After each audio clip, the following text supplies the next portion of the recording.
Hey everyone, excited to bring to you on the show my interview with Dani Henderson. She's a spiritual therapist. She's based over in Costa Rica and she interviewed me.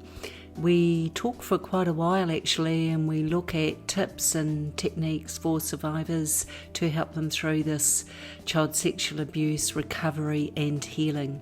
I think you'll enjoy it. Don't miss out. Look forward to seeing you soon. Hi there, I'm Dani Henderson Spiritual Therapist.com, and tonight I'm bringing you an extremely beautiful being on our planet. And before I bring her on, I just want to give everybody out there a severe red warning. The biggest warning I think I've ever given on my small but mighty channel. The content we're going to be discussing is extremely graphic. It is extremely harrowing. It is violent. It is sexual, it is abusive, and it is horrendous. And this beautiful lady I'm about to bring on is going to share her story of her childhood, this little beautiful angel girl being born into a situation that she had no control over. If you have children, please do not allow them to listen to this graphic content. You have been warned with love, with love. And so now I welcome my beautiful new friend, Gloria Masters. Hello, darling. Hello. How lovely to meet you, Dani. It's so good to meet you too. I was telling you earlier that I saw you on another channel, I forget which one, and I just couldn't, I was a wreck myself because I am so empathizing and sympathizing with the journey that you've gone through. And then I saw you on my friend's channel, Mark Atwood, the British Mark Atwood from Cosmic Adventures in the Cosmic Suit. I love Mark. Hi, Mark.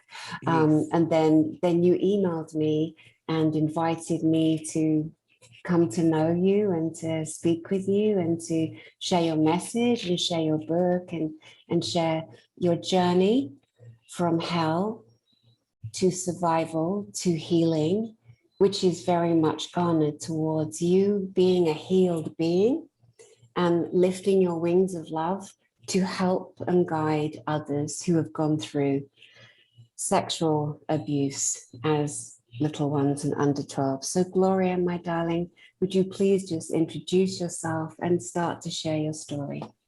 Oh, please. Thank you, Dani. Hey, fabulous audience out there. I'm Gloria. I'm a normal person who's had abnormal circumstances, to put it gently.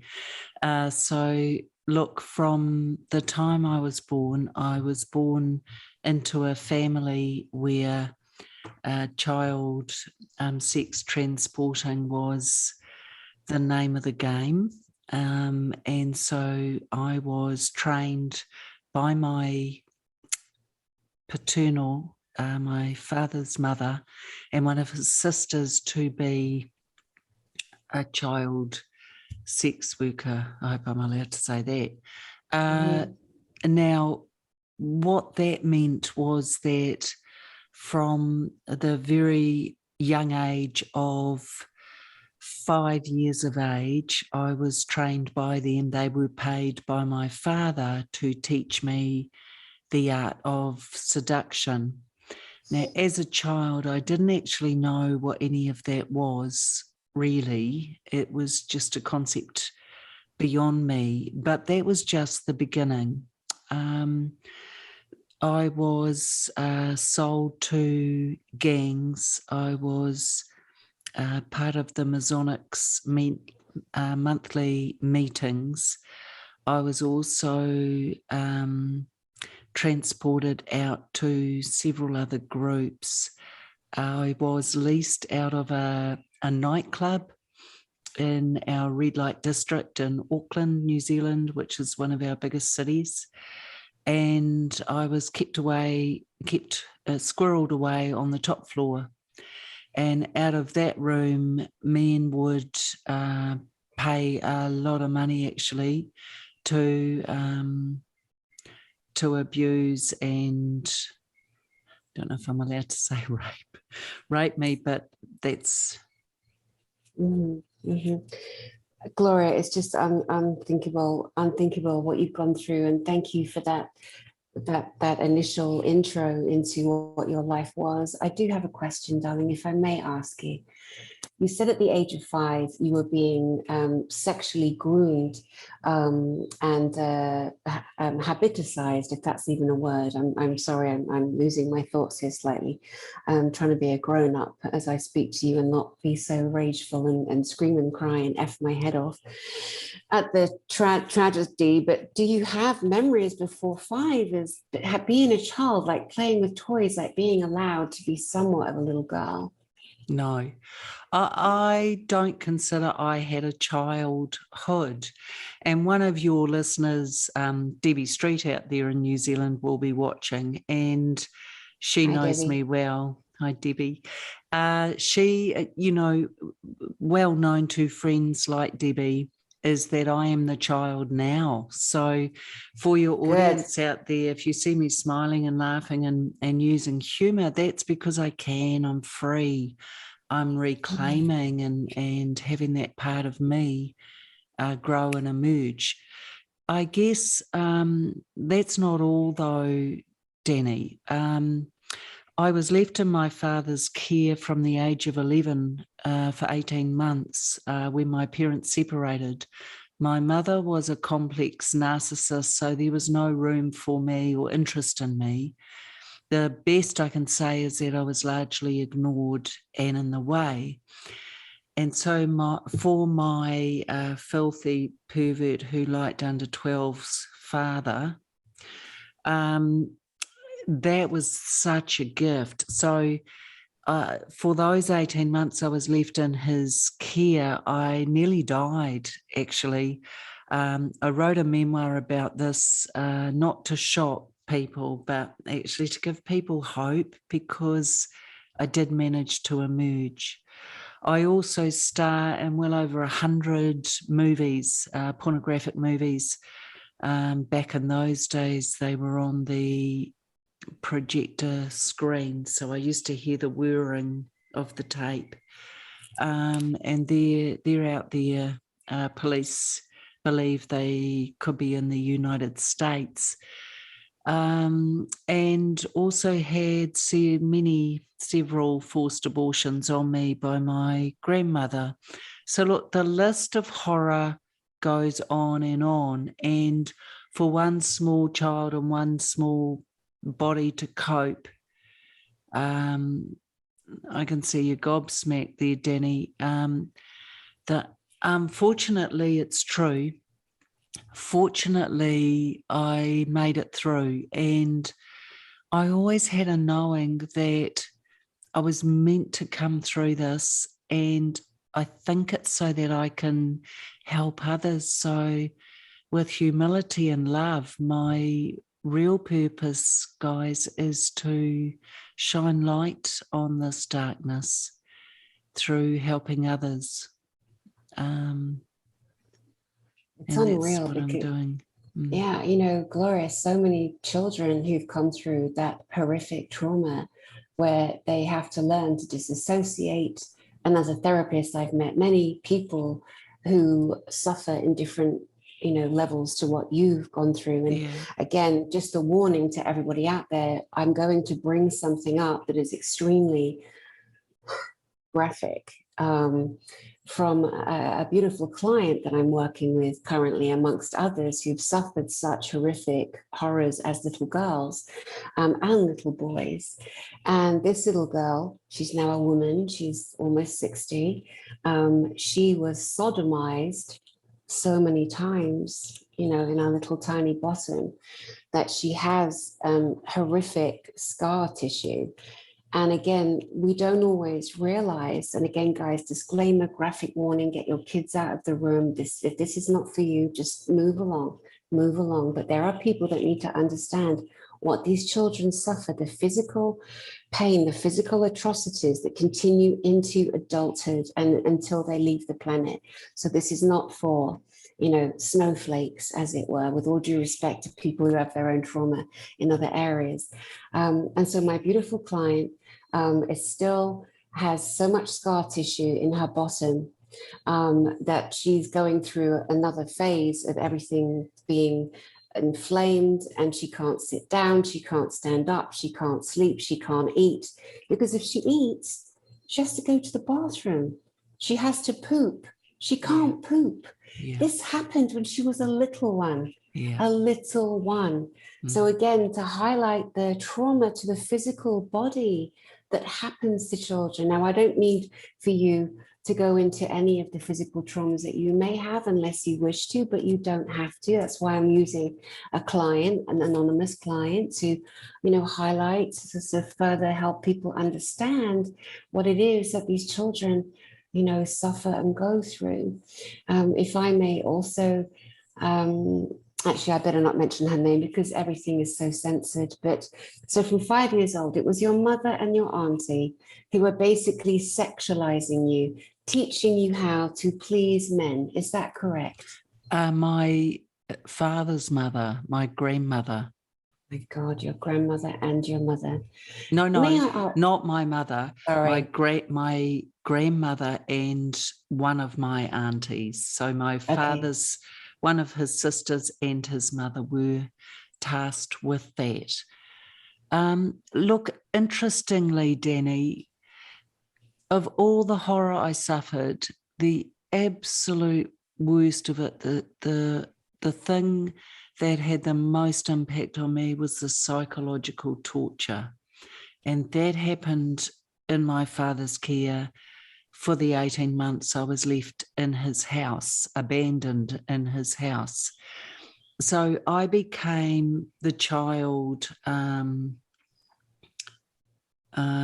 slave in every way, physically, mentally, emotionally, and I was treated that way. So can you imagine a child being made to be on all fours, be stripped naked, have a dog collar put around your neck, dragged around the house and not be allowed to speak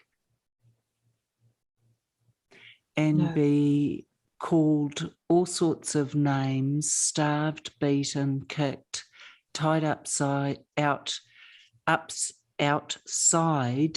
and just completely tortured, belittled, dehumanized. That was worse for me than anything physical. So yes, of course, there's always physical damage, there's emotional damage, but I think for me, the psychological damage was by far and away what took me decades to emerge from, to the point where when I had my first child, and you would agree I'm an intelligent woman and I am nothing but truth, I was shocked I had a baby because I had been conditioned to believe I would only ever have dogs. Oh, Gloria. So that's the power of the psychological mind control, torture, conditioning, subjecting to abuse. It took me decades. And the interesting thing is, just to give your listeners and your audience some hope out there, I've turned it around and I now run a channel called Handing the Shame Back. And things like what Dani and I are doing now is exactly what we're doing. We're handing the shame back. And for all you beautiful survivors out there, every time this is spoken of or talked about or released from us, we are handing the shame back.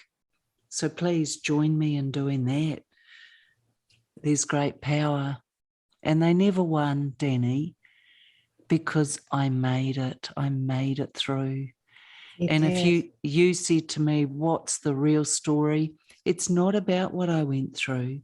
The real story is the power of the human spirit to overcome. Absolutely. And Gloria, you like just that claim there, handing the shame back.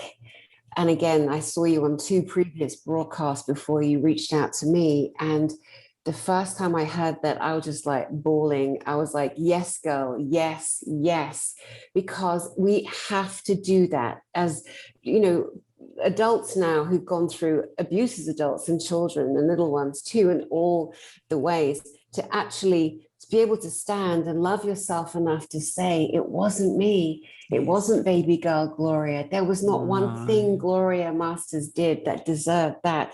And you're at a point where saying, no, you have it. You have it back. That is yours. That is yours to endure. And they will endure, even if we think they're not getting. Is your dad dead? Is granny dead? Is auntie dead, or in jail, or banged up somewhere? No, look, and I've tried to bring my case to court, but because it's so bizarre and so unusual, it's really hard for police. And now it's a very old historical case. I have tried in the last week to bring it back to the police, but unfortunately they can't see a way through. So no means a definite maybe, as we realise, if we're eternal optimists, of which I am. So, you know, a way will be made, and I just trust that I'm being protected at the moment by my angels, and the right thing will happen. So, talking of angels, I want to go a little bit more back into childhood. I've got some questions for you, but could you hold up your beautiful body of work, please? Your life's work, my darling, and tell us about it. So this is my memoir. This has been out just over a year now, On Angel's Wings, My Flight from Trauma to Grace. Severe, triple, double, quadruple trigger warning here, Dani. It's not a pretty read. I haven't included everything that I went through, but I have included enough that people get the sense of what I went through. But again, it's a story of hope, because I overcame, and I'm here as living proof. They didn't win, guys. The light came through. Yeah, it did, and somehow a way was made for you to come through that and survive that and retain, unfortunately, the information, but be able to, you know, there are so many people I see in my therapy sessions. They come and they present symptoms of something, but yet I know it's not the real reality, but they've disassociated and they've put something else in place of their actual trauma. And so as we go into therapy, then these things will very gently start to come out. But we do what we have to do to survive in those times, and disassociate and block. And so many of the children learn, and young people and adults too, they learn to leave their body. They leave the body. They make a way while the physical trauma, the onslaught, is happening, because that's the only way that they can actually physically, mentally, emotionally survive in that moment. I wanted to ask you, darling, as a little girl, sexualized at 5 by grandmother on your dad's side and your auntie. I did know that, but my brain went to bubbles, unfortunately. I was trying not to cry, trying not to be a baby and be a grown-up and hold space for you. Sorry about that. Neighbors, like when you were living with your dad at 11 years old and he was treating you worse than a dog or a rat, neighbors, didn't anybody come to your rescue? Did you go to school? Did you have friends, darling? Like, what happened? Look, when you're dealing, because he's a monster in my opinion, and in the book he's a psychopath. Back in those days, so we're going back to late 60s, early 70s, that was a era where mind your own business. A man's family and his home is his domain. He's the boss. In fact, it took till the 80s before New Zealand police ever interfered in a domestic dispute in New Zealand, because it was a man's home, was his castle, and he was the king of the castle. So what utter bollocks, though, right? What complete bollocks. I mean, seriously. Yeah, that's the conditioning back then. It's not like that now. Every 5.5 minutes in our country, the police are called to a domestic dispute. But the point being, yes, there were neighbours around, but we also had in those days what we called the big 1/4 acre section. And the house was built so that the back deck was almost a surround. You couldn't see into the back deck. That's where I would be tied up and left. And so no one could actually see. And I certainly wasn't going to tell anyone. If I'd been badly beaten or brutalised and it was obvious, I was kept off school. So it was very simple. Look, the nuns and teachers knew something wasn't right. But again, the way we show it as children is we can only do it through our behaviour. They knew something was wrong, but of course you put an adult and a parent in front of a teacher. Guess who adults usually believe? Always the adults. Thank you. Always. Ask me if it's changed today. In your opinion, has it changed today? Oh, small, tiny. Not enough that it's made a difference. This,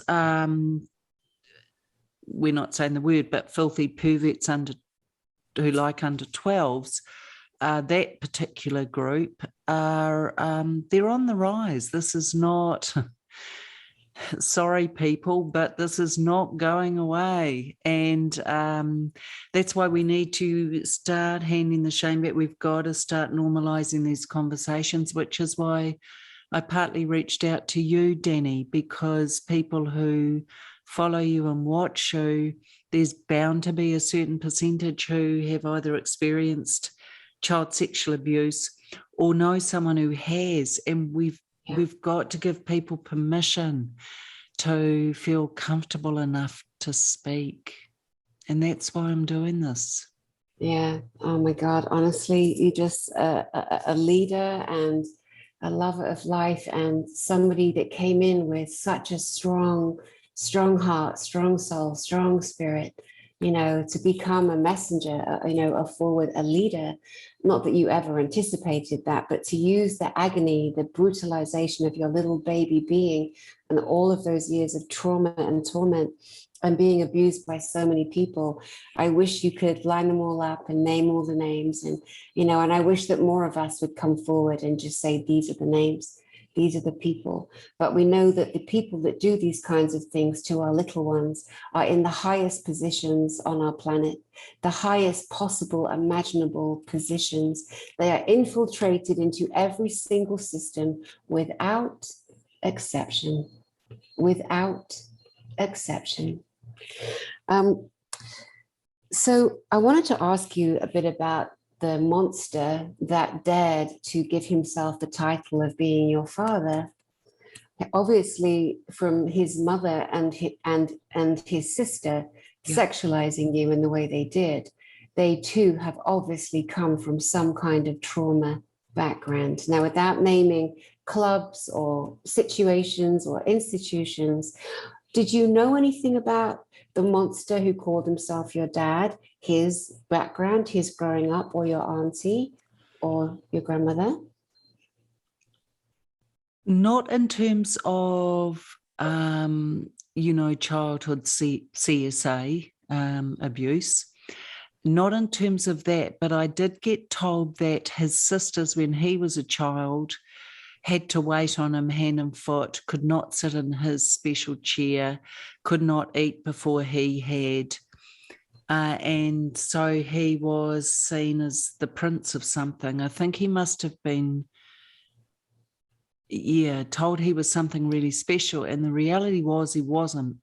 What we do know is that for that to have happened, for him to have, because I wasn't a child to him, Dani, I was an object. So you don't waste money or time or love or energy on an object. An object is there to serve, and I was there to serve. I had no meaning to him apart from what I could procure for him in terms of money.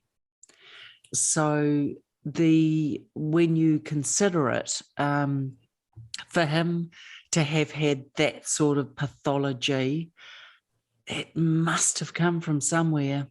And what we know is that, going back through the generations, it was highly likely, but I don't have proof. It's just conjecture. It's interesting that there is this thing called the Little Prince syndrome, where a mother will raise her male child in that realm of you are this, you are that. And so the child from an early age and long-term life is programmed to truly believe this. Yes. Now, there may have been trauma in the womb. It's very likely that his mother herself, your grandmother, monster, who doesn't dare have permission to be called that, of course, in this reality you're in now. It was something you had no choice over. Now you have a choice. We always have a choice later. Yeah. So from what you're saying, there's absolutely no way that psychologically, sociopathically, psychopathically, that this woman did not have some kind of abuse herself or some kind of entrainment into this abusive mental lifestyle as being quite normal. And it was a way, obviously, for them to make money, to finance their living, their lives, to sell a little one such as you. Did you, when you were taken into the nightclub as a young teen, by this year, you've had so 11 many years. 11-year-old. I wasn't a teenager. 11. Oh my God. Oh my God. Yeah. And these grown men, some fathers, husbands, teachers, police officers, judges, governors, politicians, cardinals, bishops, shirt-lifting turd burglars, whatever you want to call them. Sorry, I'm trying to calm down and be a grown-up here. They were all coming, paying to abuse your little tiny physique. Yeah. And guys around the world, these are the men and the women that we have been told to look up to. And this is what they've done and what they do. Graphic warning, truth bombs, not very pretty ones, are they? But it's time, unfortunately, that there is more of an awakening in this horrific business industry that is worth trillions, not billions. Do you know that human trafficking, and specifically human trafficking, is the biggest industry in the world? Yeah. Yeah.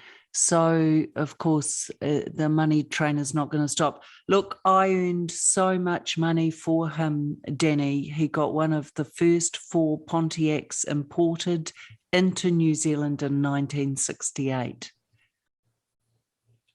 On the back of his and he baby. was a plumber. So yeah, he made a lot of money. He sold a lot of movies. He there was a lot done. I was leased out to gangs for weekends. I was very, very terrified, actually. One particular incident springs to mind, and it was a weekend. I was leased to the gang for 24 hours, and in that particular space, it was an initiation, which means that a newly blooded gang member had to undergo an initiation ceremony in order to be, embedded into gang life, culture, and accepted. So here I am as the 11-year-old, there for the weekend.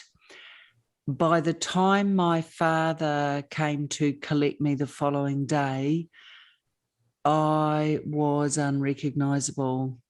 I had been punched, kicked, beaten so severely you couldn't see my eyes. They had pulverised the shit out of me.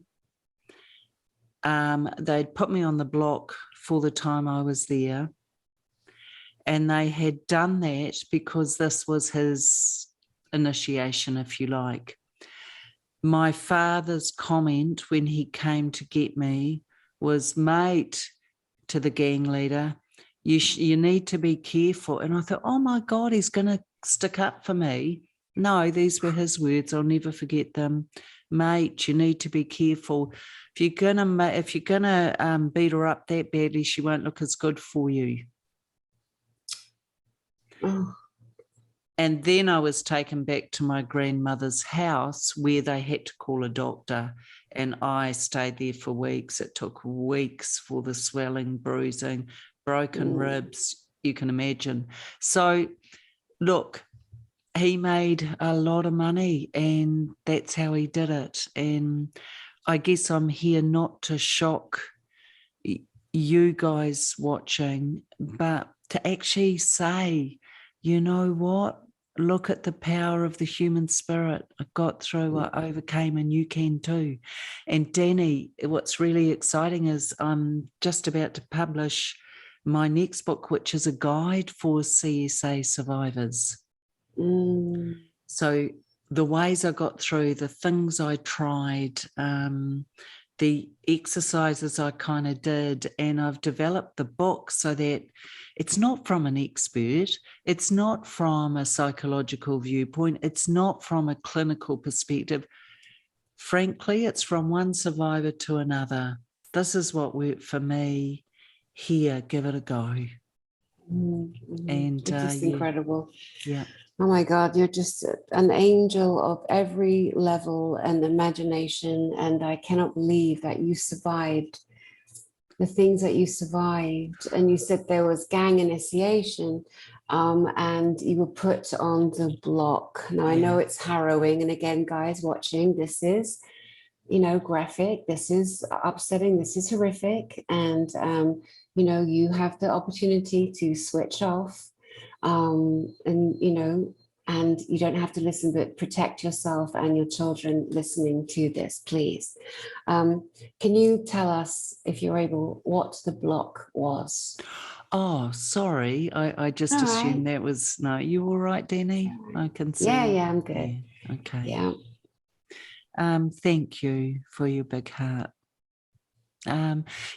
So the block, it's just a term, but basically your hands and feet are tied to all four corners.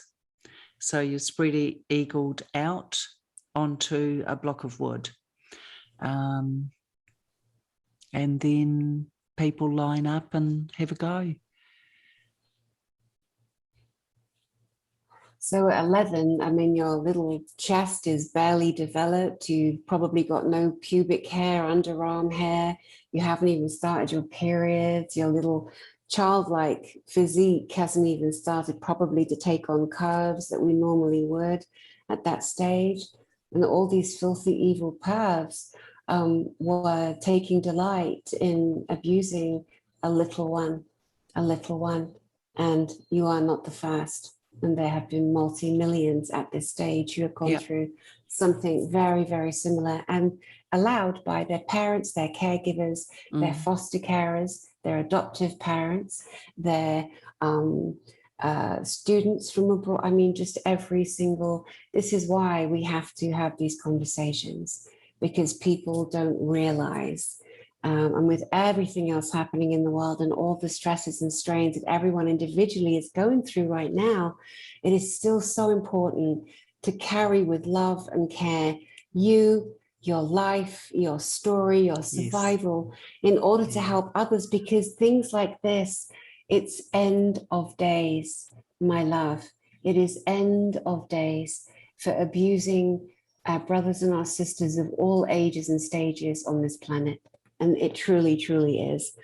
And I wanted to go back to something you said about the nuns at school. So did you have to suffer a religious doctrine also in school? Well, this is why I know I look healed now, and I am, thank heavens. But it's taken decades, Dani, and who you see before you was not the person I emerged. At the age of 16, I didn't have to see my father anymore, so I never did. But my point is this, you're asking about the nuns, so I just want to give you guys, if I may, a bit of a picture or an image. here I am, the good Catholic girl. I had to have a duality of focus because on the one hand, I was living with my father until I was removed from his care. Now, the only reason I was removed from his care was because I'd come home early from school and he was in bed with another woman. Now, keep in mind, I've been conditioned and trained to be his mistress, his slave, his everything. And I went into shock, picked up my bag and ran all the way up to my mother's house, which was quite a way away. For the first time in her life, she looked at me in shock and wanted to know what had happened. As a result, the Archbishop, the Catholic Church, decreed it's not safe for me a young, influential girl, to be left in that home with an adulterer.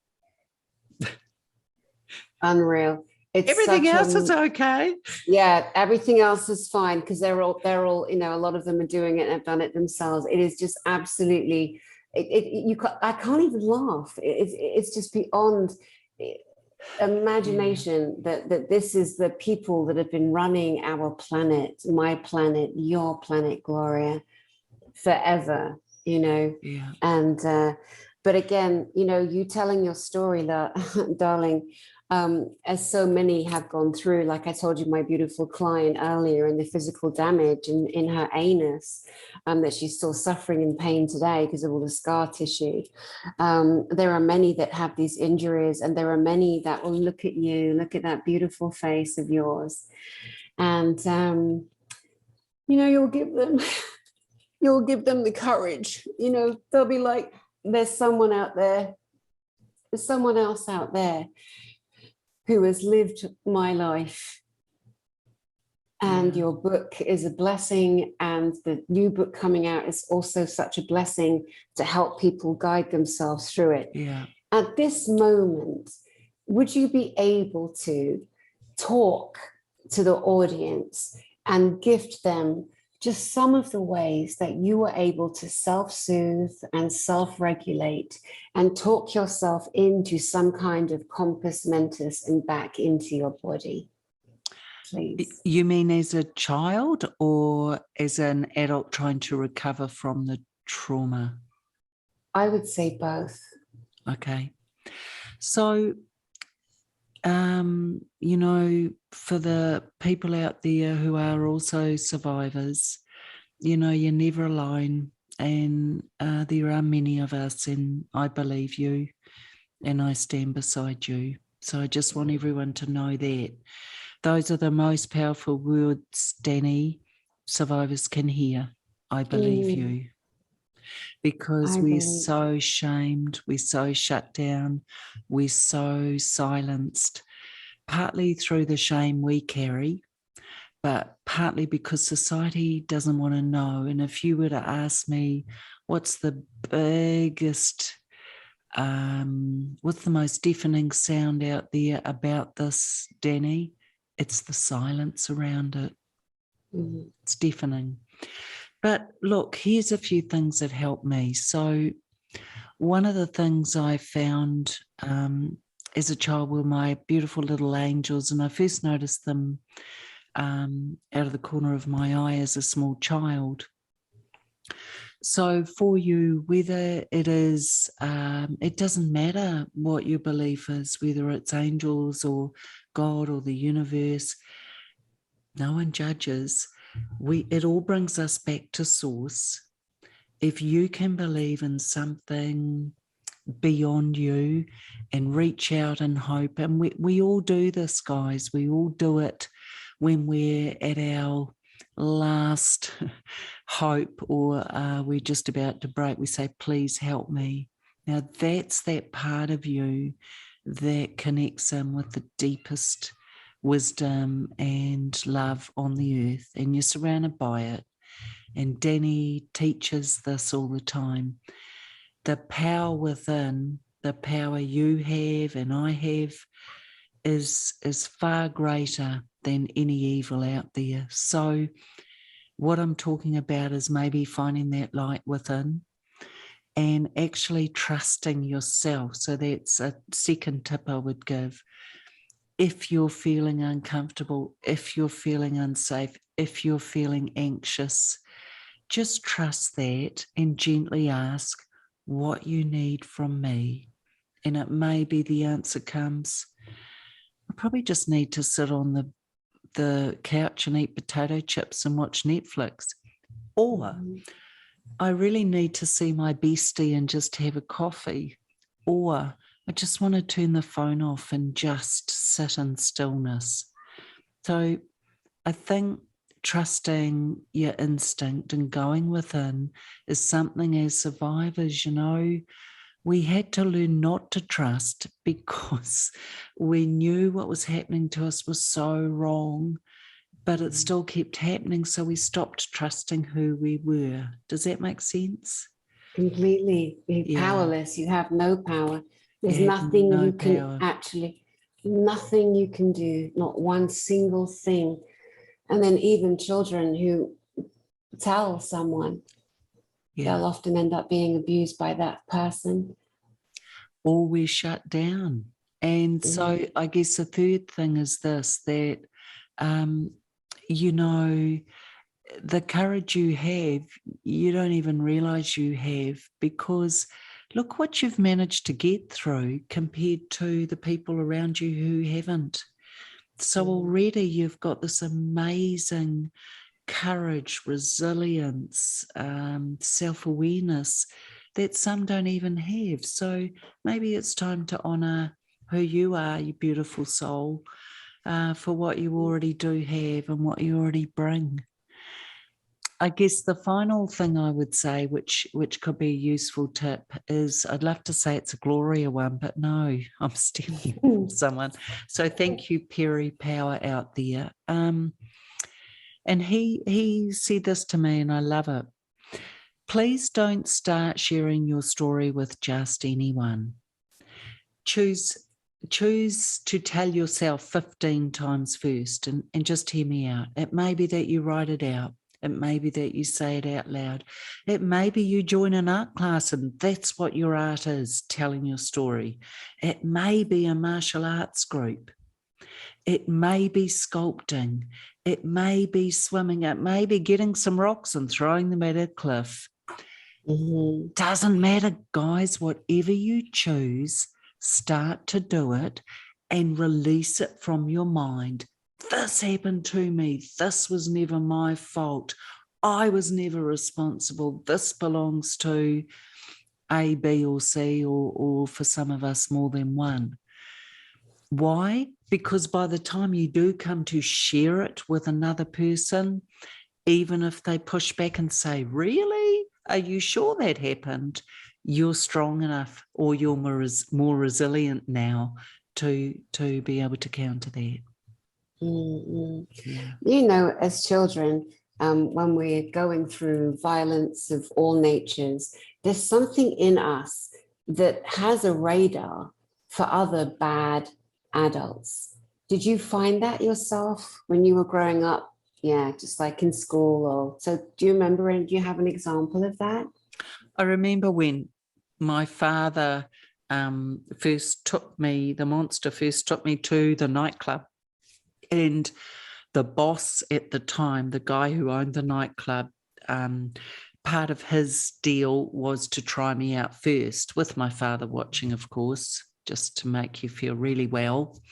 And I just remember feeling, this is evil, this is evil. Not what he was going to do, because I was used to that. But there was something really twisted about this man. And I just felt it in every fibre of my being. Instinctively, we know. Sixth sense is real. Yeah. Yeah, it really, really is. I just to give you a little side story myself.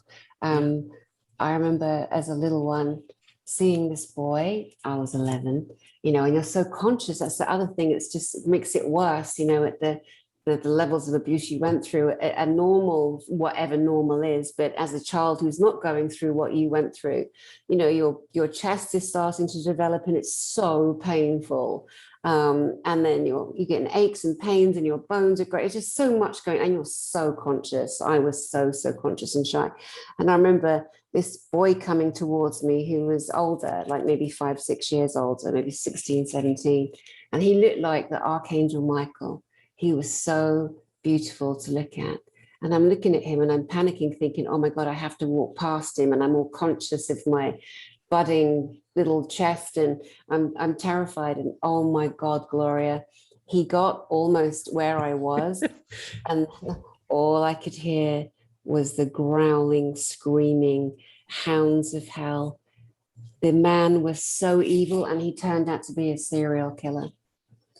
You know, and it's just amazing. We know. And I remember the kids in school, the certain kids in school that I knew they were being touched. I knew there was something just so wrong. And that's the amazing thing about little ones, you know, that go through. And it turns out in some regards, and maybe you too, and I'd love you to say yes if it did or it didn't, but very often when people have gone through such horrific horrors such as you, that the intuition turns on a higher vibratory level. There are different things that happen to your psyche and your spiritual abilities. Would you say that happened to you? And can you give us an example?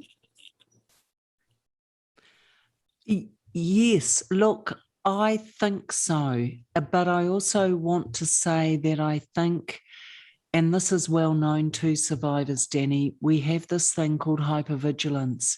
So at any time we can tell you who's behind us, how many, where the exit is, how close to the door we are, whether that person means us ill or harm.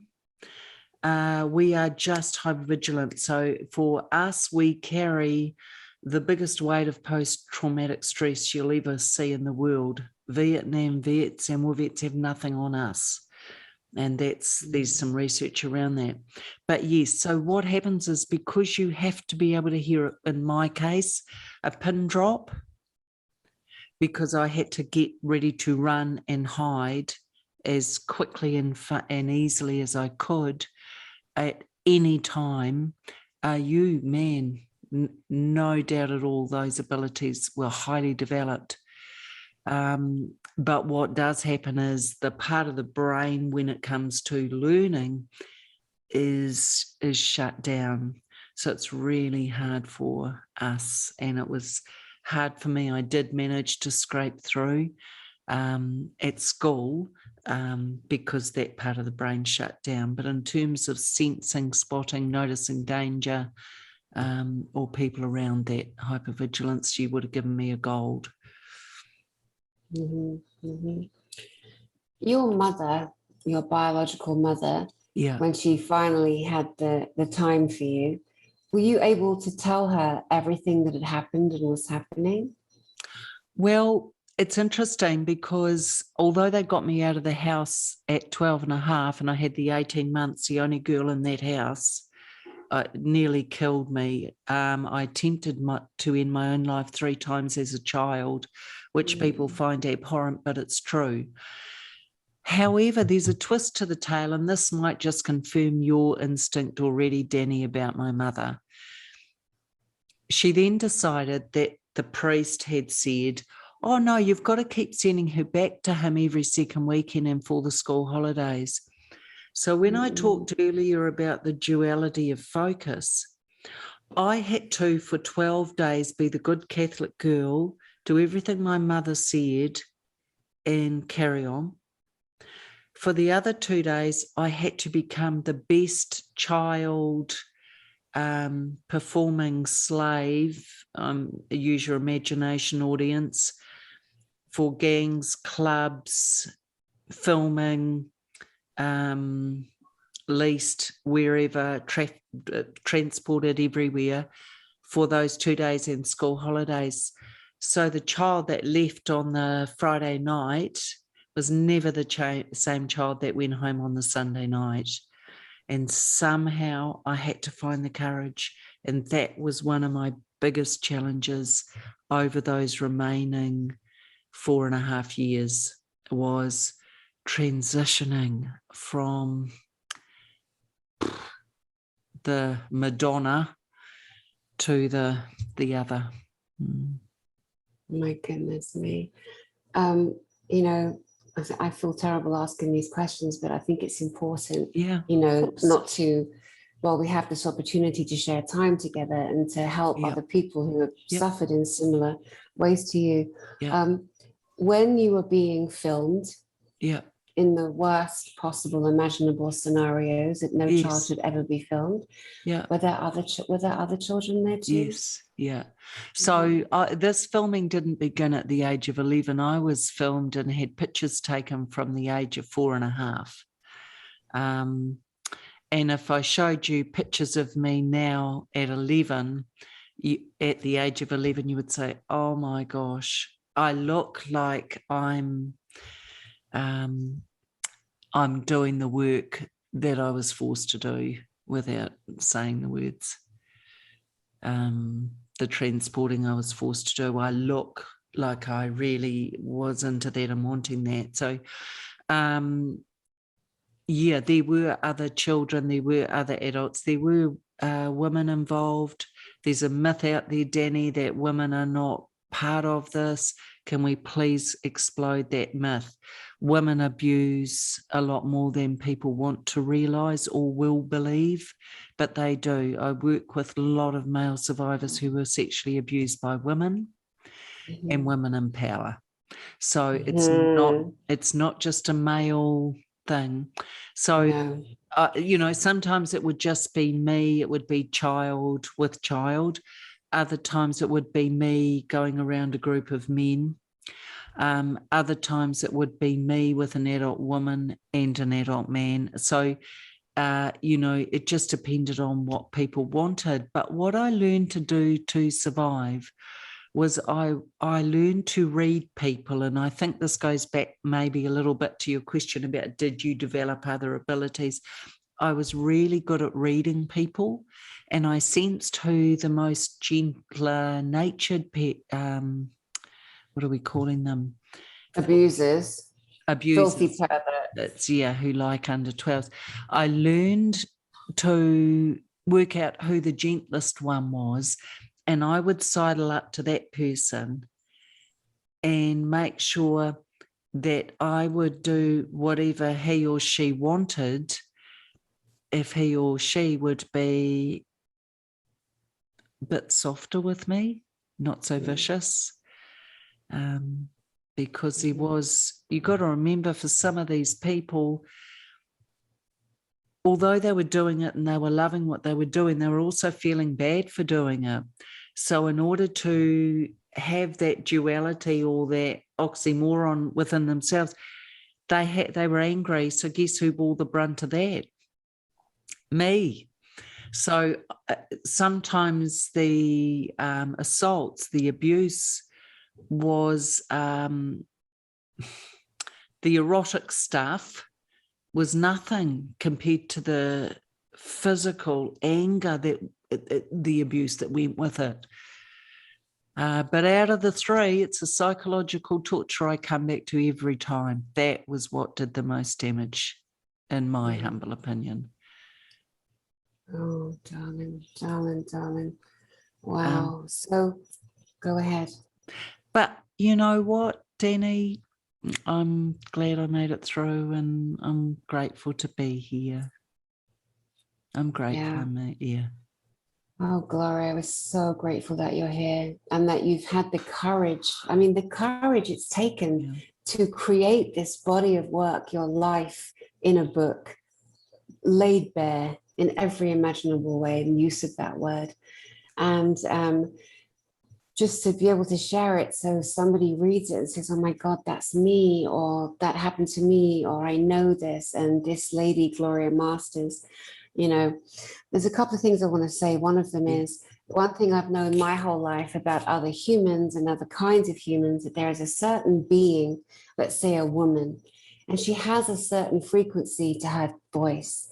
She has certain tones, harmonic, vibratory resonance.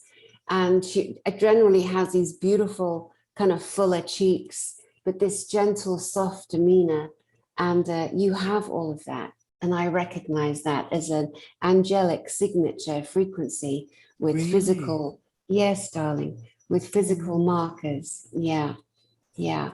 And interesting that you, as a tiny one, also were conscious and visually seeing the angelic realm, angelic beings.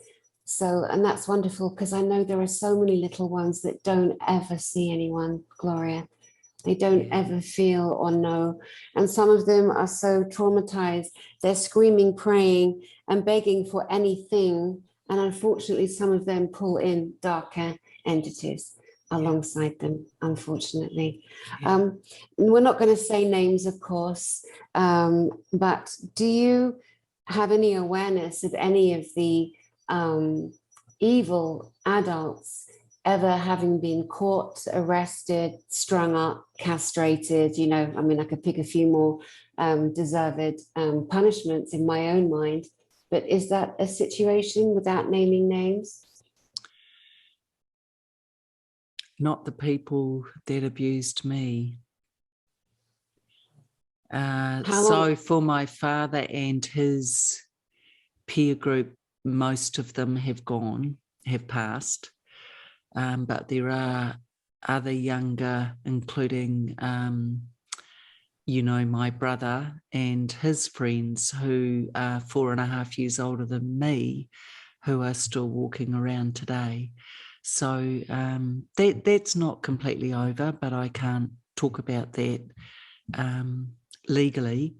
But, you know, I believe truth will out. And I believe there's power in truth, and that for me to even call this book On Angel's Wings, I've been guided, Dani, I'm guided. I'm just a messenger, really. I'm not. Get me off the pedestal, I'm just a messenger. But is that not what we are told is the definition of what an actual angel is? An angel is a literal messenger. Wow. Mm-hmm. Did not know wow, that. Girl. Yeah, true story, true story. Yeah. You know what I'd love to do, Dani, and I wish there was a way. I keep getting pushed back in our country. Media don't want to know. They want me to not talk about this. I'd love to do a TED talk, because I don't think there's many people in the world that have gone through what I have gone through and come out like me. Right. And I'm not saying it's a competition. I'm just saying, let's share this. Let's share the light. You know, let's light each other's candles and help. There's so many of us out there, but I keep getting pushed back in my country, and I don't know. I just wish there was some way I could get on bigger platforms, Dani, and really help other people, because I get it. I've been there. And, you know, we need to help our beautiful little survivors. Yeah, we do. It's hard for people to find their voice. Yeah. Well, I know for a fact that there'll be people that see our broadcast together that do have access to. It's so interesting. It's so funny. You know, years ago, it was like we had to get on Hay House. Hay House was the yardstick, you know, and then it was Hay House if you were going to be someone. And then it was a TED talk. And then TEDx came along, and they were, oh, it's TEDx, is it TED Talk? It's like, is it TEDx? That's not as good as a TED Talk. And, you know, again, you know, there's always things changing, platforms shifting. But I do know that there's certain people that will see this in our conversation that will potentially reach out and support you more. And I'm always saying to people, you know, I did a broadcast with some children in Uganda who live in a slum to raise some funds because they've got no clean water and they're starving basically to death at the moment for all kinds of different reasons. And so, you know, using my platform to shine a light and saying to others, guys, like, come on, let's do this. This is why if we're lucky enough to have a platform, then I feel this is our duty, you know, to shine a light you know, through people like you, and bring you forward more, and help and support you, especially as you're getting shut down where you live, you know. But it's like we're saying this phrase on so many levels now across the world for many different reasons. And the phrase is, nothing will stop what's coming.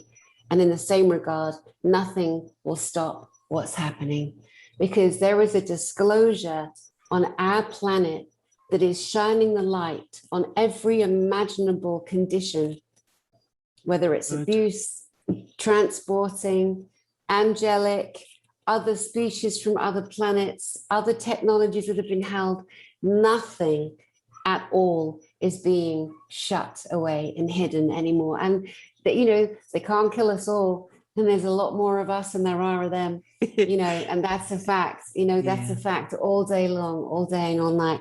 I did want to offer a little something to some of the people that will see this in terms of a self-soothing or a self-regulating, because obviously listening to your story, you know, not everybody has suffered at the level you have, but your story will clearly trigger emotions and sadness and rage and upset in others. And it is such a beautiful thing for us to imagine taking our inner child, that little boy or that little girl, onto our lap, and imagine wrapping our arms around that babe, and just imagine rocking with that little one, and just telling that little one, I love you, you are safe, I have always been with you, look how strong, look how powerful, look how special, how beautiful, how clever. All of the things that we craved someone to tell us, but they didn't. And so where we are now as the adults we screamed out for to help us, we are those adults. And so we can do the best to self-soothe and self-regulate, and reach out to you, Gloria Masters, and get your book and receive your guidance, because this clearly is your mission on the planet, isn't it? And so beautiful. Thank you for that. It's really powerful, Dani. You know, for those of us with inner childs that weren't valued and we weren't seen for the beautiful little souls we were, you know, that I don't think, unless you've suffered some sort of trauma, I don't think you realise quite how hard it is to find a way back to self and reclaim who we really are. And I guess because I didn't have a living adult who would help me, that's why my connection with my angels is so powerful, because they were there and they did help me. And someone recently interviewed me, Dani, and asked, or don't you find that, you know, people get put off by you saying or talking about your angels? Well, I couldn't help it. I said, go hard. I don't really care. They helped me. I'm not going to pretend that didn't happen. And I'm not trying to ram that down anybody's throat. It's just a fact. No living person would come to my aid. They did. Yeah. And, so very grateful and very humbled. And look, if one other person gets helped or feels some measure of support, you know, that isn't that beautiful? That just sends shivers down my spine. So on the channel, Dani, Handing the Shame Back, which is on YouTube, every week I do an interview with a survivor, and themes emerge from that, so that other survivors that watch might get a little tidbit or two out of, oh my gosh, so that person tried that and that worked for them. I also put up a blog, so I write every week, and my blog that's just gone up this week is on flashbacks. Why? Because every survivor on the planet, we know what flashbacks are. So what I do is identify what they are, talk about how they impacted me and ways we can manage them. So that's on the channel every week. I also put up tips for supporting survivors, like for some of our loved ones and friends. They don't know what to say and they don't know what to do. So I just offer some ideas around, hey, here's a tip for this week. So there's lots of resource every week on the channel, and it's just 100% dedicated to survivors of child sexual abuse. Why? Because it should be. And I can only talk to what I know. So it's free. It doesn't cost anybody anything, but I just love to help. And yeah. Do you find that in doing the loving support and gifting of your time and your experience, do you find that in that, not that you're looking for a matching healing, but at some level there is also a healing within you that occurs? I think what happens is it reminds me, and it's reflective. And I'm never going to stop learning until the day I die. This healing will always continue because it formed a very large part of my childhood and adolescence. And so, I think I'm always learning off everybody, and the healing carries on. But I'm also really excited about life and feel joyful and very blessed, actually. Very blessed in my life. Oh my gosh, very blessed indeed. When you were growing up, again, just to try and help people understand kind of the psychological ways that little ones endure, but they find things. Sometimes they find things, they find ways to cope, to pull on, to draw on something. Were you ever given the opportunity to find out what you liked to do, whether it was drawing or dancing or watching a show, or did you have a toy you loved? Was there anything like that that gave you respite from the trauma? I used to run. I loved to run because if I was away from the house, I couldn't be hurt. So I loved running and I loved physical activity, and I still do. Not running. The mind says yes, the body says fuck.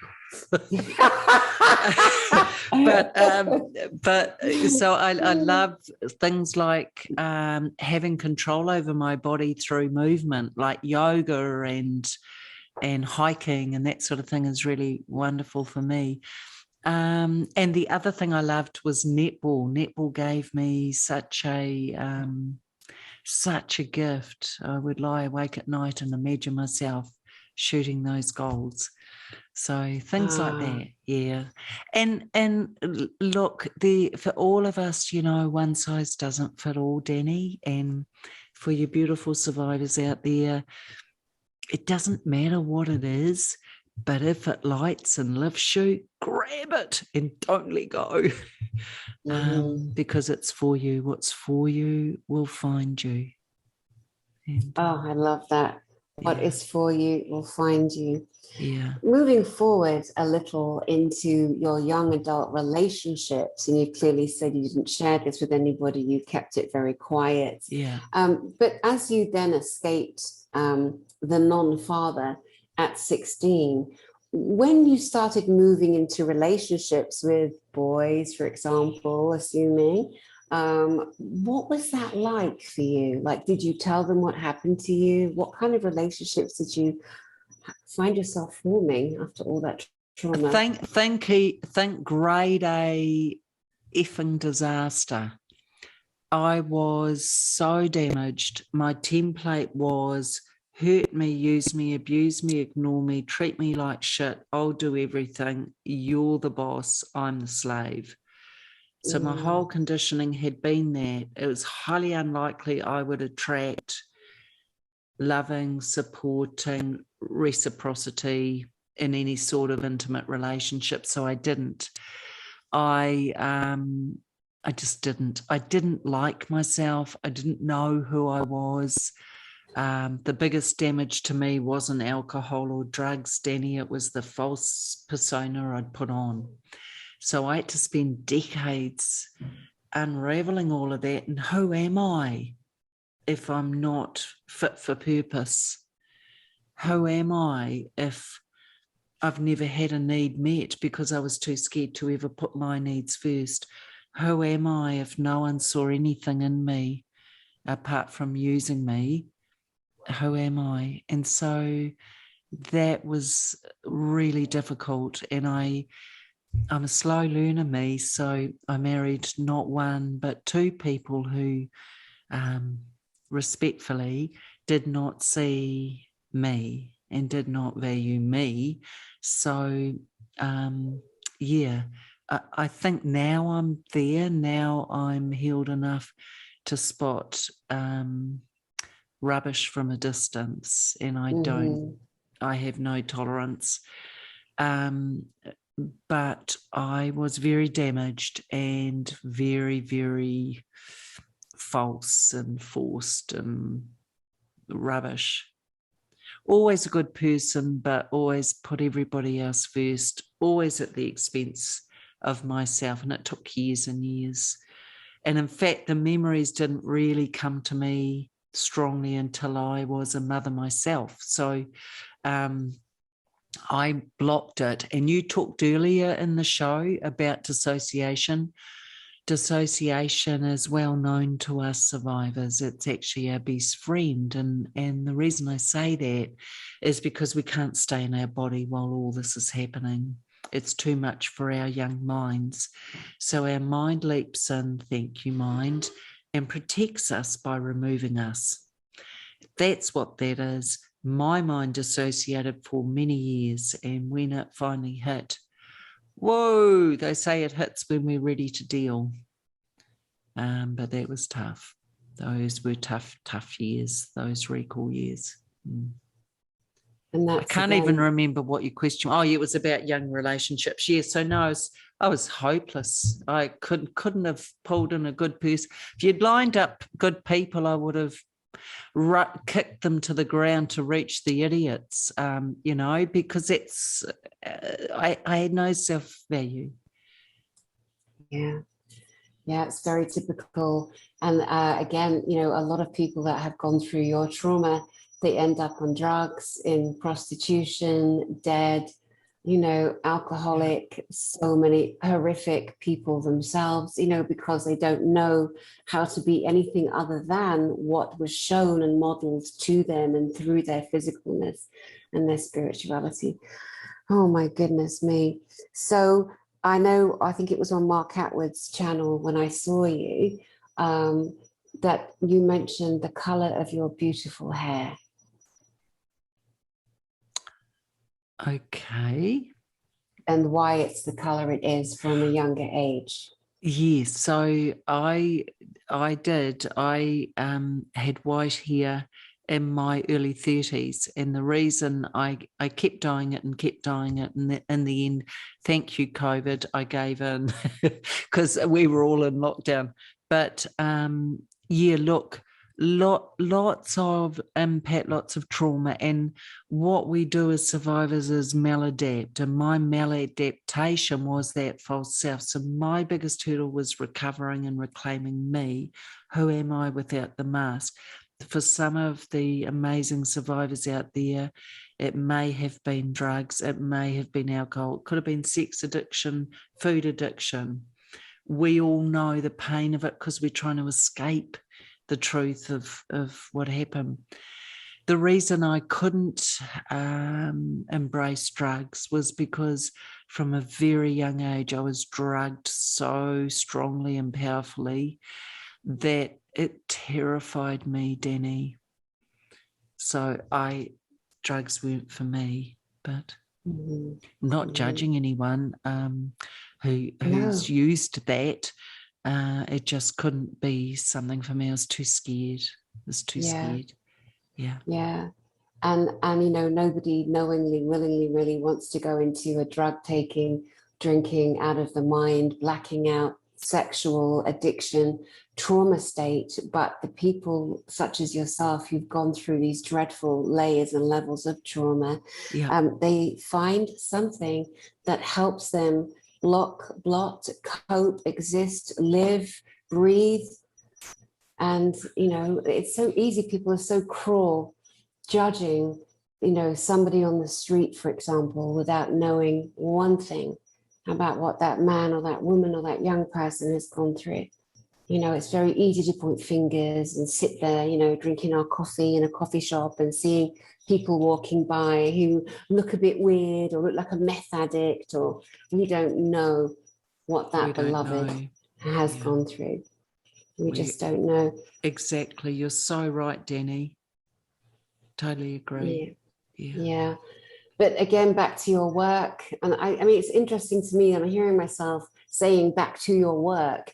It doesn't fit saying your work. It's like your legacy, your life living through the return to love, to reclaiming you, and then gifting all of that out to all of us. It's just remarkable. I mean, you are a tower, you know, it's a head and shoulders above so many people on the planet as a single being, such a bright light, such a lover, a giver, a bringer of hope. You know, you are a route through, you are the journey to healing for a lot of people that don't even know it yet, you know? It's all true, boo. It's all true. It's all true. Is there anything else that at this stage, because I'm pretty sure that you and I will be having another conversation as time goes on, and when is your next your workbook, the self-guide, the self-help piece that you're bringing out, when is that coming out? I'm hoping within the next 8 weeks to have that published, so we'll stay in touch. It's called Flight Path to Healing. I'm really excited about this book, and it's a guide for CSA survivors. And what I love about it is that, you know, it's a guide, so all the way through these guided exercises and things to try, and then of course, being individuals, Dani, people will take bits and pieces from each section, create their own flight path, and at the very end they get a passport. So they've boarded the plane. And I'm very grateful to have been able to use this to give back. So this is my purpose. This is why I'm alive. And you know, one day I hope to be across the world and to meet with you, and to meet with other beautiful people who have offered to share the story, because, you know, there's a lot of us across the world who have suffered. Definitely. And, you know, for me, what I see happening is, in this time of disclosure on every level, in every imaginable situation, that the healing and the healers and the teachers and the leaders of love will be stepping forward. People like yourself, Gloria Masters, and people will come and they will listen to you speak, and they will listen to your story, your lecture, your help, your guidance, and they will be there.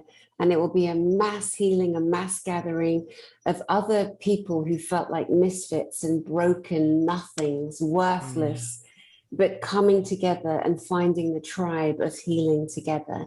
This is the world that we are creating in the moment. It's already started, and we're in it, and we're riding the wave, and nothing will stop this love revolution for the healing of all of us. It's the truth. Thank you, Dani. That's beautiful. And I know you know it, girl. You know it in your heart. It's part of your purpose.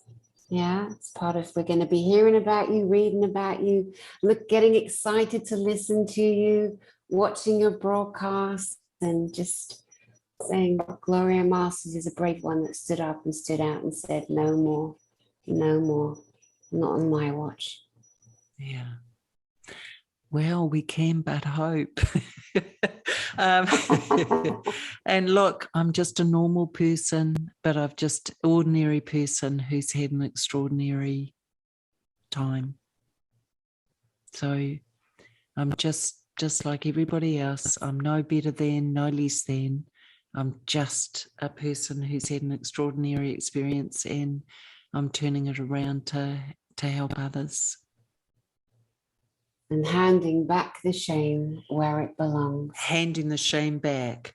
So people can go on gloriamasters.com and they can look at handing the shame back, because that's what we're doing. And Dani, wow, how powerful today. I'm so grateful. Thank you so much for having me. My honor, and I'm so glad you reached out to me. Yeah. So glad you asked me, and it's my pleasure, my honor, and my love to you, my deep gratitude to you, and that beautiful little baby girl inside of you as you bring her through more and more healing and share her with others and your adult self now. And you are a wondrous being. Sorry, I had you on full speaker and started yakking, but you are, you know, what we look up to. You're the kind of person that I myself will say, that right there, this lady, she's a leader. She's an absolute leader of self first and leader of others. Could you hold up your beautiful book one more time and tell us where we can get it, please? Okay. Now, just for everyone to know, it's in Kindle version and Audible, because apparently people like listening to my voice. My kids might have an issue with that, but anyway. Yeah, so it's on Audible, Kindle and paperback. So you can go to gloriamasters.com and order it through there on Angel's Wings. Dani will love the Angel's Wings. Now, that image is of an 11-year-old.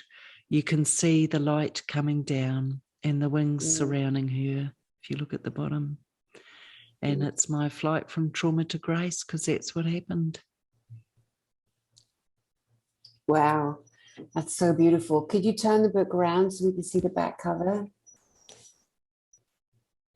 Excellent. Thank you so much. Thank you. Is that you down there in the corner, I would hope? Yeah, that was me till I gave in and COVID decided to knock at the door, and I thought, yeah, I'm going to give in and go white. Well, you're a very beautiful lady. You know, not everyone can get away with that look. Hey, you know what? It's just the face, isn't it? It's what we do on the inside. I think that comes through, isn't it? Yeah, you can be the best looking person visually, facially, physically, but if you don't shine that light, we can all feel it. Us humans, we're so clever, we're so intuitive, we're so knowing. You can always feel if someone doesn't have or they're not what they say they are, but you resonate on every level, all of that beauty and love that many of us aspire to. Oh, Gloria Masters, let me just hand back to you for final words or final thoughts before we close.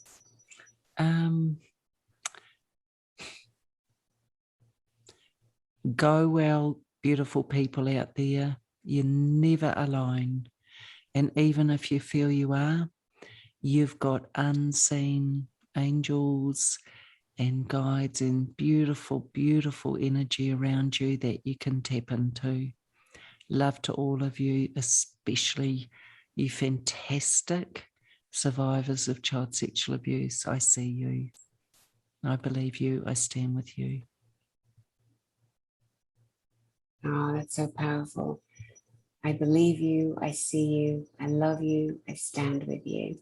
That's such a beautiful message that many will hear and receive. Well, darling, an honor and a joy, and I can't wait for us to play together again when you come forward with your next, legacy for us to enjoy. And until then, Gloria Masters, I send you my love. And to you beautiful people out there, I receive it. I receive it. And to you beautiful people out there, I send you my love, and I will see you soon.